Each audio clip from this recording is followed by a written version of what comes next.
Kami percaya Engkau setia di dalam setiap pertolongan-Mu di dalam kehidupan kami. Dan Engkau selalu membuktikan diri-Mu setia di dalam kehidupan kami. Terima kasih untuk berkat-Mu, terima kasih untuk pertolongan-Mu, terima kasih untuk hadirat-Mu yang selalu baru. Dan terima kasih terutama untuk pengorbanan Tuhan yang sangat luar biasa kami rasakan dalam hidup kami. Yang membuat kami bisa layak, kami bisa diampuni, bahkan kami bisa menerima keselamatan itu dari Tuhan. Terima kasih untuk berkat-Mu Tuhan, kami siap untuk mendengar firman Tuhan. Di dalam nama Tuhan Yesus, mari setiap jemaat Tuhan yang siap untuk mendengar firman Tuhan bersama-sama dengan saya, sama-sama kita katakan, amin, amin, amin, amin, amin. Puji Tuhan, puji Tuhan, puji Tuhan. Selamat pagi, Shalom Bapak Ibu Saudara, selamat datang di doa pagi bersama dengan saya Pastor Michael Gunawan. Sebuah sukacita bisa melayani saudara semuanya, sebuah sukacita bisa memuliakan Tuhan lewat pujian penyembahan kita bersama yang sudah kita naikkan selama 12 menit yang lalu ini. Saya percaya kita semuanya sudah sangat diberkati Tuhan. Dan saudara, hari ini ayo kita kembali mau belajar dari firman Tuhan sebelum besok kita akan masuk di ibadah Jumat Agung. Ya Bapak Ibu Saudara, biasanya di Kamis sebelum Jumat Agung selalu ada ibadah malam sengsara ya, tetapi karena kita sedang persiapan untuk besok untuk SCC, jadi saudara harus tahu bahwa semua banyak alat kita juga kita bawa menuju ke SCC. Jadi kita nggak bisa pakai hall kita. Jadi untuk malam hari ini malam sengsara tidak bisa diadakan di GSJS Pakuwon Mall, tetapi kita bisa ibadah malam sengsara bersama-sama di GSJS Tunjungan Plaza. Karena di GSJS Tunjungan Plaza kembali diadakan malam sengsara nanti malam jam 7. Dan saya percaya saudara sangat diberkati ya Bapak Ibu. Besok kita ada 3 kali ibadah 10, 2, 5. Saya percaya saudara sangat diberkati. Dan minggu juga ada 10, 2, 5. Ada Ibu Ruth Sahanaya khusus untuk Paskah. Besok ada acara yang sangat luar biasa. Sudah dipersiapkan tim kreatif dan saya percaya saudara semuanya pasti akan sangat diberkati lewat apa yang dibawakan oleh setiap teman-teman yang sudah latihan selama ini. Dan saya berdoa saudara semuanya bisa ajak teman-teman, bisa hadir, dan saya percaya kita semuanya pasti diberkati. Kita buka Alkitab kita bersama-sama dari Lukas pasalnya yang ke-7. Hari ini kita melanjutkan pelajaran kita dari ayat 11 sampai ayatnya yang ke-17. Puji Tuhan Bapak Ibu Saudara. Dan tidak terasa nanti minggu depan, minggu besok ini pasca minggu depannya saya akan ada di Singapura untuk melayani jemaat di bukan GSJS Singapura, saudara, mohon maaf, tetapi kita akan mengadakan saya akan melayani di City Harvest Singapore Indonesian Service. Dan saya percaya saudara semuanya pasti sangat diberkati. Saya mengundang setiap jemaat Singapura, jemaat doa pagi Singapura, jemaat GSJS dari Singapura, dari manapun saudara boleh bergabung minggu besok di City Harvest. Minggu depannya, mohon maaf, tanggal 27 di City Harvest. Saya nggak sabar untuk bisa bertemu dengan saudara. Saya percaya kita semuanya pasti diberkati oleh Tuhan. Puji Tuhan. Mari kita sama-sama baca dan mari bersama-sama dengan suara yang keras kita membacanya ya. Saya minum sebentar Bapak Ibu. Oke, ayo kita baca sama-sama. 1, 2, 3. Yesus membangkitkan anak muda di Nain. Kemudian Yesus pergi ke suatu kota yang bernama Nain dan murid-muridnya pergi bersama-sama dengan dia. Dan juga orang banyak menyertai dia berbondong-bondong. Setelah ia dekat pintu gerbang kota, ada orang mati diusung keluar, anak laki-laki, anak tunggal ibunya yang sudah janda. Dan banyak orang dari kota itu menyertai janda itu. Dan ketika Tuhan melihat janda itu, tergeraklah hatinya oleh belas kasihan, lalu ia berkata kepadanya, "Jangan menangis." Sambil menghampiri usungan itu, ia menyentuhnya. Dan sedang para pengusung berhenti, ia berkata, "Hai anak muda, aku berkata kepadamu, bangkitlah." Maka bangunlah orang itu dan duduk dan mulai berkata-kata. Dan Yesus menyerahkannya kepada ibunya. Semua orang itu ketakutan dan mereka memuliakan Allah sambil berkata, "Seorang nabi besar telah muncul di tengah-tengah kita dan Allah telah melawat umatnya." Maka tersiarlah kabar tentang Yesus di seluruh Yudea dan di seluruh daerah sekitarnya. Yang percaya sama-sama kita katakan, amin. Nah Bapak Ibu Saudara, kita sudah baru membaca mengenai anak muda yang dibangkitkan di Nain. Saudara, Nain adalah sebuah kota dekat di Kapernaum ya Bapak Ibu Saudara. Kenapa? Karena dicatat ini bahwa kejadiannya setelah Tuhan Yesus menyembuhkan seorang hamba dari perwira Kapernaum. Dan tentunya Nain tidak terlalu jauh daripada situ karena memang Tuhan Yesus di dalam pelayanannya dia ingin menyentuh sebanyak-banyaknya orang. Karena itu pelayanannya non-stop, pelayanan Tuhan Yesus selalu benar-benar all out, di mana dia melayani dari kota ke kota tanpa henti, bahkan sampai kecapean, sampai ketiduran di dalam perahu. Itu menunjukkan betapa luar biasa upaya yang dilakukan Tuhan Yesus di dalam pelayanan. Dan saya juga sedang mengemulasikan itu, Bapak Ibu Saudara ya. Saya selalu berusaha bagaimana caranya saya benar-benar bisa all out di dalam setiap pelayanan. Dan saudara nanti bisa lihat besok di ibadah Jumat Agung kita bagaimana kita benar-benar all out untuk kemuliaan Tuhan. Nah, Bapak Ibu Saudara, kita kembali kepada firman Tuhan. Nah, kita lihat di sini ada satu mujizat yang luar biasa, yaitu mujizat yang benar-benar mengalahkan ilmu ilmiah, yaitu kebangkitan orang yang mati. Saudara, secara ilmiah, kalau masih sakit masih bisa diobati, kalau masih sakit masih ada banyak upaya untuk bisa menyelesaikan penyakitnya, untuk bisa mengobati gejala-gejalanya. Tetapi kalau sudah mati secara ilmiah sudah nggak mungkin, ya sudah impossible untuk bisa dibangkitkan. Tetapi itulah Tuhan Yesus kita. Tuhan Yesus kita adalah Tuhan yang baginya tidak ada yang mustahil. Sebab itu saya hari ini mau menyampaikan firman Tuhan dari satu tema, yaitu bagi Tuhan tidak ada yang mustahil. Ya, sama-sama tulis di live chat, bagi Tuhan tidak ada yang mustahil.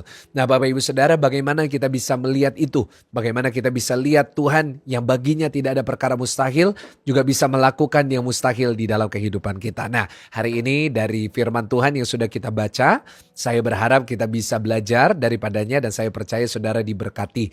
Ya, sebelum besok kita memasuki Jumat Agung, tentunya juga kita mau belajar mengenai ya kemustahilan, dan saya percaya kita semuanya pasti akan lihat begitu banyak berkat Tuhan yang terjadi di ibadah Jumat Agung besok saat kita mempraktekkan firman Tuhan ini yang akan kita pelajari. Saudara, yang pertama, ya, bagaimana kita bisa melihat bagi Tuhan tidak ada perkara yang mustahil. Dikatakan bahwa di ayat yang ke-12, setelah ia dekat pintu gerbang kota, ada orang mati diusung keluar, anak laki-laki, anak tunggal ibunya yang sudah janda, dan banyak orang dari kota itu menyertai janda itu. Dan ketika Tuhan melihat janda itu, tergeraklah hatinya oleh belas kasihan. Lalu ia berkata kepadanya, jangan menangis. Nah, Bapak Ibu Saudara, yang pertama, bagaimana kita bisa mengalami bagi Tuhan tidak ada yang mustahil. Yang pertama adalah Tuhan melihat kita. Sama-sama tulis di live chat, Tuhan melihat kita. Saudara, yang pertama yang harus kita imani sebelum kita melihat yang mustahil terjadi adalah kita berdoa biar Tuhan melihat kita. Ya, biar Tuhan memperhatikan kita, biar mata Tuhan tertuju kepada kita. Saudara, saat mata Tuhan tertuju kepada kita, saat Tuhan melihat kita dan melihat setiap derita kita, saat Tuhan melihat setiap persoalan kita, maka saya percaya itu adalah awal dari mujizat. Sebab itu Bapak Ibu Saudara, saya mengajak setiap saudara bagaimana Tuhan bisa melihat kita. Dia selalu melihat kita Bapak Ibu, tetapi bagaimana kita menarik perhatiannya dia, yaitu saat kita benar-benar berdoa, saat kita benar-benar sungguh-sungguh mencari dia. Firman Tuhan berkata dalam Yakobus, mendekatlah kepada Allah maka ia akan mendekat kepadamu. Jadi Bapak Ibu, ada juga bagian kita di dalam ini. Bagaimana sampai Tuhan memperhatikan kita, biar kita melakukan sesuatu yang ekstra, biar kita melakukan sesuatu yang lebih sampai Tuhan bisa memperhatikan kita. Sama seperti Sakius. Kalau saudara lihat Sakius ya, sangat luar biasa sekali. Sakius, dia gak bisa lihat Tuhan Yesus, dan Tuhan Yesus ya memang maha tahu, tetapi secara mata Tuhan Yesus gak lihat dia. Tetapi dia naik ke atas pohon dan dia mendengarkan Tuhan Yesus. Dan akhirnya Tuhan Yesus berkata, Sakius turun dari pohon itu. Ya, aku mau menginap di rumahmu. Itu menunjukkan Tuhan Yesus sudah tahu, Tuhan Yesus sudah melihat. Tetapi perbuatannya itu, karena inisiatifnya itu, karena usahanya itu benar-benar menarik perhatiannya Tuhan. Sama seperti juga seorang wanita pendarahan 12 tahun. Dia benar-benar dengan segala usahanya, dengan apa yang dia bisa, dia mencoba untuk menjamah jumbai-jumbai Yesus. Dan apa yang terjadi ketika dia menjamahnya, mujizat terjadi. Dan ketika Tuhan melihatnya, benar-benar kesembuhannya itu dimeteraikan. Artinya Bapak Ibu, di dalam kehidupan kita, pastikan kita melakukan hal-hal yang menarik perhatian Tuhan. Saya selalu mengatakan seperti ini ya Bapak Ibu, di ibadah kita biasanya di Pakuwon Mall ada 1.800 kursi, 1.800 orang yang bisa mengikuti ibadah itu di waktu yang sama. Di mall Pakuwon Mall aja ada beberapa gereja. Banyak orang-orang, bahkan setiap hari Minggu ada puluhan ribu jemaat. Kalau digabung semua gereja-gereja ini, apa yang membuat kita berbeda dengan orang-orang percaya yang lainnya? Kita dari 1.800 aja, apa yang membuat kita beda? Sekarang aja ya doa pagi ada berapa? Apa yang membuat kita beda? Bagaimana kita menarik perhatian Tuhan? Apakah dengan kita penuh dengan kasih mungkin? Apakah dengan kita jam doa yang kita tingkatkan? Apakah mungkin dengan kita benar-benar sungguh-sungguh di dalam melayani Tuhan? Apakah benar-benar sungguh-sungguh saat kita berkorban untuk Tuhan? Apakah saat kita melakukan hal-hal yang mungkin lebih daripada seharusnya, melakukan sesuatu yang ekstra? Ya kita semuanya bisa punya versi kita masing-masing, tetapi awal mula dari mujizat, awal mula dari Tuhan melakukan sesuatu adalah ketika Dia melihat sesuatu di dalam kehidupan kita. Saudara, Dia Maha Tahu, tetapi Dia sedang mencari Bapak Ibu Saudara. Ya, Dia sedang mencari orang-orang yang spesial, orang-orang yang berbeda. Seperti Daud Bapak Ibu, kenapa dari semua orang Tuhan itu bisa pakai siapapun. Tapi Tuhan pakai Daud karena Tuhan berkata kepada Samuel, aku telah menemukan, melihat seseorang yang hatinya berkenan di hatiku. Dan Tuhan berkata bahwa apa? Bahwa Tuhan melihat hati. Manusia melihat yang kelihatan, Tuhan melihat hati. Lihat. Jadi Tuhan itu tetap melihat, Tuhan tetap mencari. Nah jadi kalau hari ini saudara dan saya gak beda-beda sama orang lain. Kita hidupnya sama-sama aja, kita gak pernah sungguh-sungguh, kita gak pernah benar-benar cari Tuhan dengan segenap hati, dengan segenap tenaga. Kita gak pernah pakai segenap jiwa kita memuji Tuhan. Nah bagaimana Tuhan melihat kita, bagaimana kita berbeda dengan yang lainnya. Saya selalu berusaha untuk berbeda. Saya selalu berusaha untuk lebih untuk Tuhan. Nah saya percaya bahwa oleh karena kasih karunia Tuhan, tentunya Tuhan bisa memakai hidup saya memberkati di SJS. Tetapi kita juga harus ingat Bapak Ibu Saudara bahwa saat ada kerja keras, saat Tuhan lihat bahwa usaha kita benar-benar dengan segenap tenaga, dengan segenap kekuatan, maka saya percaya di situ kerjasama antara kasih karunia Tuhan bersama dengan usaha kita yang membuat Tuhan melihat kita dan membuat kita spesial seperti Daud yang saya percaya akan membuat yang tidak mungkin menjadi mungkin, karena bagi Tuhan tidak ada perkara yang mustahil. Ketika Tuhan lihat wanita ini, ketika Tuhan lihat anak dari janda ini, itu adalah awal dari sebuah mujizat yang terjadi di dalam kehidupannya. Nah saya percaya bahwa saat Tuhan melihat, maka di situ pasti ada hal-hal yang luar biasa yang Dia lakukan di dalam kehidupan kita. Yang kedua Bapak Ibu Saudara dikatakan apa? Baca ayat 13 sama-sama. Ketika Tuhan melihat janda itu, tergeraklah hatinya oleh belas kasihan. Jadi bukan hanya karena usaha kita, ya bukan hanya karena pekerjaan kita, tapi yang kedua catat baik-baik. Kapan bagi Tuhan tidak ada yang mustahil? Saat ada belas kasihan Tuhan. Sama-sama tulis di live chat, belas kasihan Tuhan. Karena Bapak Ibu ya jangan langsung ambil poin pertama mentah-mentah aja. Tapi harus ada masuk di poin yang kedua, yaitu ada faktor belas kasihan Tuhan. Karena ada orang yang sudah mencari perhatian Tuhan, menarik perhatian Tuhan, sudah berusaha, tapi nggak ngalamin mujizat. Kenapa? Karena faktor yang kedua adalah belas kasihan Tuhan. Nah, jadi janda ini pun juga nggak ngelakuin apa-apa, Bapak Ibu. Tetapi karena Tuhan hatinya berbelas kasihan, Tuhan membuat mujizat. Jenazah ini sudah nggak bisa apa-apa, sudah mati. Tetapi karena belas kasihan Tuhan, kita melihat bahwa kita akan melihat mujizat. Jadi faktor yang kedua juga harus diperhitungkan. Jadi gak bisa cuma faktor satu aja. Nah itu adalah firman yang komplit. Jadi kita gak boleh mengambil hanya poin yang pertama aja. Lupa berarti semua orang kalau usaha pasti mengalami mujizat. Belum tentu. Karena faktor yang kedua juga masuk. Tapi jangan sampai kita gak melakukan yang pertama. Jangan sampai kita gak melakukan sesuatu yang lebih. Ya, tetapi yang kedua kita udah lakukan yang terbaik, nah Tuhan nanti berbelas kasihan. Karena belas kasihan Tuhan adalah faktor yang penting. Kita melihat di dalam pelayanan Tuhan Yesus, selalu ketika dikatakan hati Tuhan tergerak oleh belas kasihan, mujizat terjadi. Hati Tuhan tergerak oleh belas kasihan, mujizat terjadi. Hati Tuhan tergerak oleh kasih, itu terjadi mujizat. ketika itu juga. Dan Bapak Ibu Saudara, saya rasa itu adalah hal yang sangat perlu kita perhatikan. Saat kita sudah berusaha, kita doa sama Tuhan, menyerahkan kepada Tuhan. Tapi selain kita menyerahkan kepada Tuhan, kita minta belas kasihan Tuhan. Saya kalau mendoakan orang yang lagi sakit, saya mendoakan orang yang lagi ngalamin terminal illness atau penyakit yang sudah sangat-sangat sangat-sangat parah, saya selalu berdoa, Tuhan, kita sudah berusaha, kita udah melakukan yang kita bisa, kami mohon belas kasihan Tuhan. Saya selalu berkata, Tuhan, biar belas kasihan Tuhan ada buat ibu ini, ada buat bapak ini. Karena memang itu terserah Tuhan, Bapak Ibu. Dalam kehidupan kita boleh lakukan yang terbaik, tapi semuanya terserah Tuhan. Ya, tetapi jangan sampai kita di dalam hidup bilang, oh kalau terserah Tuhan ya ngapain kita usaha. Nggak boleh gitu.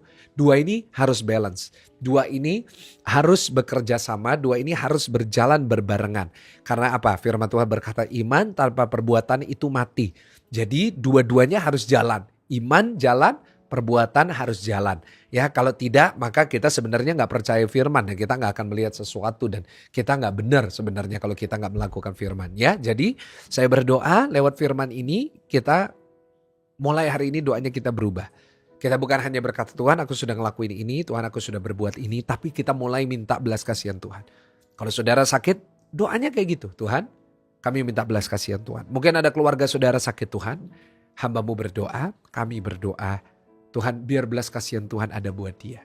Ya doa kita kayak gitu aja. Karena faktor yang bisa mengubah semuanya, faktor yang bisa merubah seluruh kehidupan kita adalah belas kasihan Tuhan.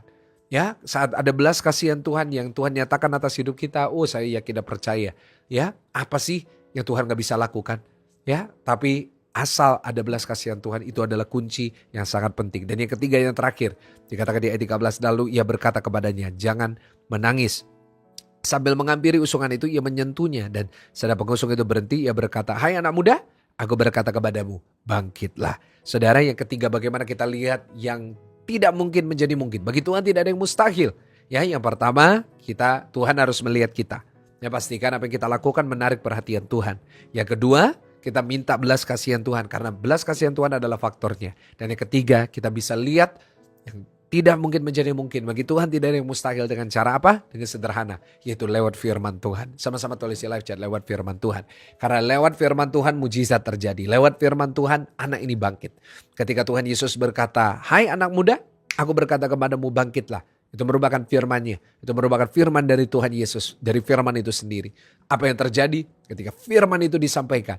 Maka yang mati pun bisa bangkit. Mujizat dinyatakan. Jadi Bapak Ibu Saudara, apa yang bisa melakukan perkara besar, perkara yang dahsyat dalam kehidupan kita sederhana, yaitu saat kita pakai firman Tuhan. Sebab itu perkatakan firman Tuhan setiap hari.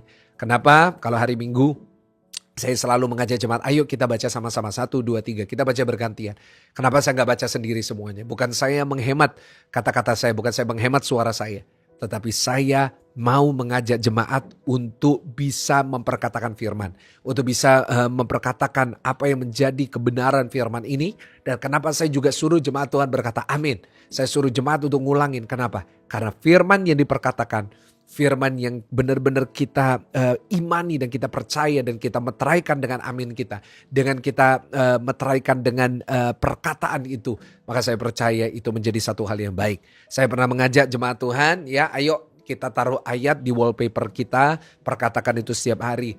Di kaca toilet, ya di kaca kamar mandi, saudara boleh tulis atau taruh post-it, atau saudara boleh tulis apalah, poster gimana pun, ayat firman Tuhan untuk menguatkan saudara hari itu. Ayo mulai hari ini perkatakan firman Tuhan setiap hari, saya percaya pasti yang tidak mungkin menjadi mungkin. Karena bagi Tuhan tidak ada perkara yang mustahil. Jadi 3 ini, Tuhan melihat kita percaya belas kasihan Tuhan, dan yang ketiga firman Tuhan, maka saya percaya seperti anak muda dari Nain ini, kita pun juga bisa melihat kebangkitan dan kita bisa lihat mujizat terjadi dalam hidup kita. Doa sama-sama. Kami bersyukur untuk firman Tuhan hari ini. Kami diberkati dan kami percaya firman ini bukan hanya kami dengar tapi kami mau lakukan. Berkat dari Allah Bapa, Allah Putra, Allah Roh Kudus memberkati jemaat Tuhan mulai hari ini sampai selama-lamanya. Dalam nama Tuhan Yesus ya sudah diberkati, sama-sama kita katakan Amin. Puji Tuhan Bapak Ibu, besok pagi tetap ada doa pagi ya. Jadi Bapak Ibu jangan lupa besok pagi tetap kita akan doa pagi. Kenapa ini hari Jumat dan nanti jam 10-nya saya langsung khotbah. Ya jadi mohon doakan supaya ada kekuatan buat saya. Saya percaya banyak jiwa-jiwa diberkati besok yang dari luar kota segera berangkat besok pagi. Besok ada ibadah jam 10, jam 2 dan jam 5. Jangan lupa hari Minggu Paskah ada Burut Sanaya jam 10.25. Saya percaya saudara semua pasti diberkati. Selamat beraktivitas. Tuhan Yesus memberkati saudara. Haleluya. Amin.